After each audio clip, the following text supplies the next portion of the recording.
Naibu Waziri Mkuu na Waziri wa Nishati Mheshimiwa Daktari Doto Biteko amewataka viongozi wote nchini kuweka maslahi ya wananchi mbele, kuacha migogoro inayotokana na ubinafsi wao. Akizungumza Aprili 24 mwaka 2025 Namanga mkoani Arusha katika ziara yake ya kutembelea miradi ya maendeleo ikiwa ni sehemu ya maadhimisho ya miaka 61 ya Muungano, Dr. Biteko amesema kuwa amani ndiyo msingi wa utoaji huduma bora. Akikagua shule ya sekondari ya wasichana ya Longido Samia, Biteko amemwagiza mkuu wa mkoa wa Arusha Paul Makonda kuhakikisha shule hiyo inapata vifaa vya maabara ili wanafunzi waweze kujifunza kwa vitendo na si nadharia pekee. Mimi ni Kusaga Ungura wa News Update Media. Mama Samia oye!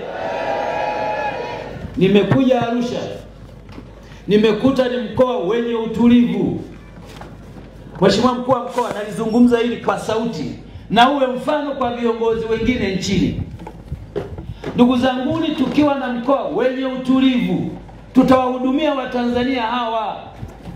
Hawa Watanzania hawataki migogoro yetu sisi viongozi. Na wakati mwingine migogoro tulionayo ni migogoro ya maslahi binafsi. Tumeacha kuwahudumia wananchi, tunashughulikiana. Tunataka huyu akwame ili huyu afanikiwe kwa sababu tuna kateo. Mkoa wa Arusha, nimekwenda Monduli jana, wanaungana. Nimekuja hapa Longido, wanazungumza lugha moja. Mheshimiwa mkuu wa mkoa, hongera sana. Endelea kusukuma hivyo. Tunataka Arusha watu waungane, wafanye kazi ya pamoja. Hakuna kitu kinachotia aibu.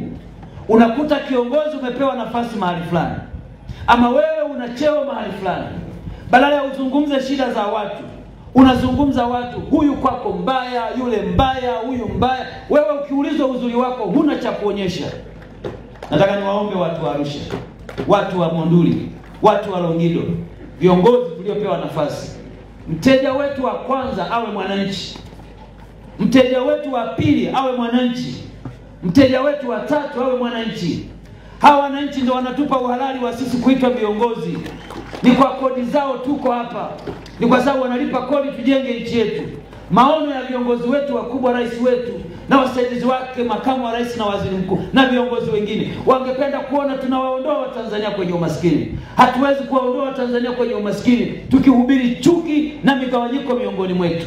Nimesimama hapa nikizungumza kwa sababu nimeona mfano mzuri Arusha. Kwenye wilaya mbili nilizokwenda, watu wameungana, wanazungumza lugha moja, chama lugha moja na serikali lugha moja, kumhudumia mwananchi apate maji, apate umeme, apate barabara.